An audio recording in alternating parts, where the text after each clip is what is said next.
What's going on, everybody? Mortem here, this time bringing you my first impressions for Dragon's Dogma 2. Today, the day of its release, though technically due to time zones you could play it a little bit yesterday on the 21st, which is how I'm able to bring you this video today. Which obviously means I did not get a review copy for this particular game, and pretty much right away, I can hazard a guess as to why, which is where we're going to start this video. The first and most important thing you need to know about this game is that it has some performance problems, and there are microtransactions in a single-player game, and while I enjoy a great deal of what this game is doing and how it improved from the first game, which we'll get to, this stuff I think is where we need to start. So right away, performance-wise, I have a very high-end PC. I had heard the game had some trouble with optimization, things like that, before the game even released due to reviews, and right out of the gate, I wasn't having any, so I wasn't terribly concerned about it until I got to the first major city, which suddenly caused my game to stutter constantly. Not to the point where it's unplayable, but it got very annoying very quickly. So even on a very high-end machine, in towns and main hubs, you're going to deal with that. Though I will say, everywhere else the game ran pretty flawlessly for me, so all is not lost there. But the game does have a few other technical hiccups as well. For instance, not being able to fully rebind all of the keys is kind of annoying to me personally. I also ran into a few bugs, as it were. The fast travel ox carts regularly got stuck and would just sort of glitch out. And that's without even mentioning the microtransactions, which is pretty gross for a game that already costs $70 base price. From there, though, let's actually talk about the rest of the game, because other than that, I was enjoying myself. And first impressions wise, ignoring those things, I would say this seems to be a major step up from Dragon's Dogma 1 in just about every way. First of all, right at character creation, you don't have to play just a human, you can play either a human or a beastren, though the actual character customizer, which they released separately early so people could make their characters, is very in-depth and you can do just about anything you want with any character, so even the race limitation really isn't that much of a limitation if you want to get creative. And I was very impressed with the character creator. Now, after you make your main character, you get thrust into the main story, which is interesting this time around, because I was very curious how they were going to spin the tale of Dragon's Dogma 1. See, that game, and thus this game by default, has a very cyclical universe, let's say, and I don't want to spoil anything here obviously, but it kind of forces the story to go in a particular direction to some degree, because that's how the universe works here. And I'm curious to see how they wrap up the intro, which really pulled me in already, because they've kind of subverted that expectation a little bit, and I'm curious to see if they do anything genuinely different with, say, the ending. See, our character is supposed to be the Arisen. However, we start out in a jail being called a pawn. Pawns are people who sort of lack any ambition or ability to act for themselves, and they answer directly to the Arisen.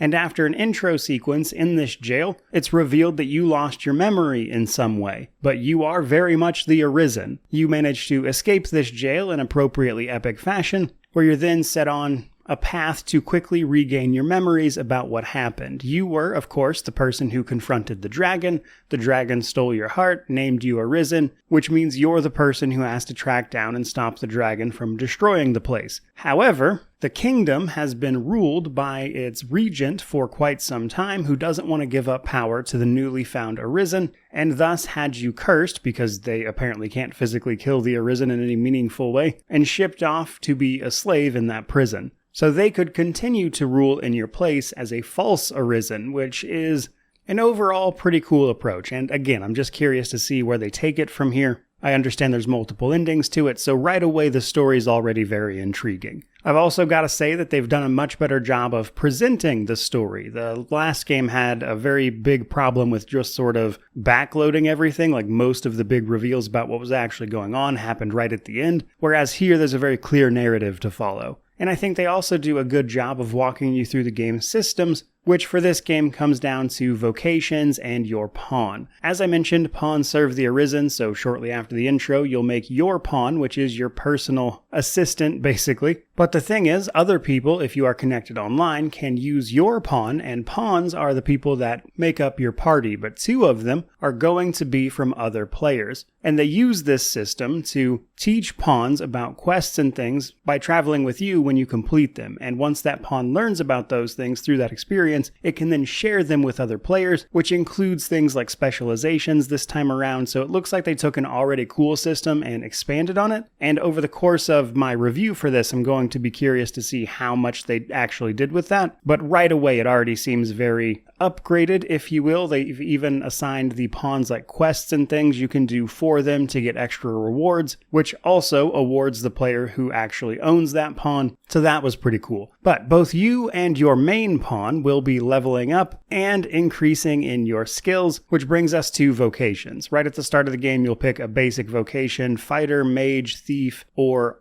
archer. If you want to go the easy route, pick archer, but really you'll probably be fine no matter what. However, those are just starting points. As you gain experience with those professions and advance the game a little bit, you'll unlock more vocations, which allow you to use different weapons and specialize in different types of combat. So far, so standard for Dragon's Dogma. As you defeat enemies, you'll also gain points for your vocation that you can then spend on unlocks for new skills for you to use, which opens up combos and things that you can use with that vocation, as well as some passives that affect it as well. And then there are, of course, the augments. Augments are permanent upgrades that once you've unlocked, you don't need to be in that vocation to keep, which means upgrading and leveling more than one vocation can be rewarding because those augments you'll unlock can be used with any vocation, including the upgraded advanced ones. And while none of that is really new, they just made it feel a lot better to interact with and change out. And I'm excited to see some of the new vocations as well as what mixing and matching can do and how that feels over the course of the game. Now, when it comes to gameplay and everything, again, Dragon's Dogma 1, but vastly improved. Obviously, it looks much better, but it also feels pretty good. My only real complaint is that you lack a certain amount of precision with your character movements. Like sometimes you'll be trying to just take like 1 or 2 steps so you can position yourself a little better, but your character takes like 3 or 4 steps in the wrong direction, and sometimes it can be a little unwieldy. But otherwise, the combat feels a whole lot smoother. The weapon skills are very impactful. Each vocation also has like a special thing they can do, such as the basic fighter just gets the ability to block, for instance, on top of their actual weapon combos. And then all of that combined with the enemies is where Dragon's Dogma really shines. It's known for having gigantic enemies that are scalable, that is to say you can actually climb them and hack at certain body parts to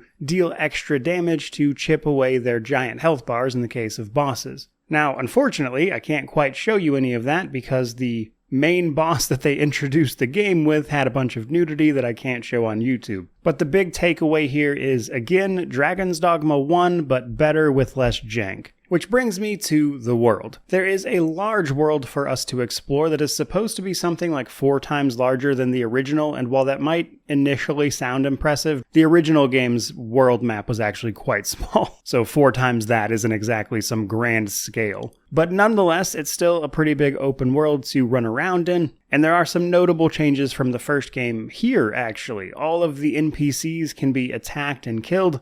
It's possible to bring them back to life with an in-game item. They actually get moved to a graveyard or a morgue, basically, if they happen to die, and you can go there with that item and resurrect those characters, presumably so you don't break any quests or anything annoying like that. And in addition to you being able to do this, the settlements in the world are not sectioned off from the rest of the game, which means monsters and things could potentially be led back to these areas, which means they'll interact with the populace accordingly. And honestly, just that adds a lot more, I would say, liveliness to the world than I was expecting, and in that regard, that's a huge step up from the original game. And I'm, again, excited to see how that pans out over the rest of the open world and the game. As you're engaging in combat, though, you do need to be careful as you're running around and everything, because as you take damage, you'll slowly start to deplete the top end of your health, the maximum, and it'll decrease. And eventually, in order to clear that, you'll need to rest, which involves paying to sleep at an inn or camping out in the wilderness at designated points. And because you can revive pawns and things mid-combat, this is sort of how the game limits you and potentially lets enemies kill you. But without rambling on too long and saving some things for the actual review, my main takeaway from my initial experiences with Dragon's Dogma 2 are that very obvious performance problems, microtransactions that should not be there, but if you're able to actually get into the game and play it, then it seems to be exactly exactly what I wanted from a sequel to this. And it looks like they put a lot of effort into ironing out the jank that was present in the first game, which makes the performance problems and the unnecessary microtransactions a real bummer to see. Nonetheless, though, I will be 100%ing this game, so there's still a lot for me to do. I don't know exactly how long that's going to take. I know there are multiple endings, but the most time-consuming thing is looking like it'll probably be the achievement for getting all of the special skills for each vocation, which you have to learn from a specific NPC for each one. So in a perfect world, this might take me only like a week, but again, it just really depends. It might be a bit longer than that, so we shall see. Either way, though, it is on its way, and in the meantime, I hope you enjoyed this first impressions video. If you're looking forward to the full review, do subscribe and stick around, which of course means to like, comment, subscribe, all that YouTube jazz. But regardless of any of that, truly, just thank you so much for watching. I really do appreciate it. May you wander in wisdom and have an amazing day.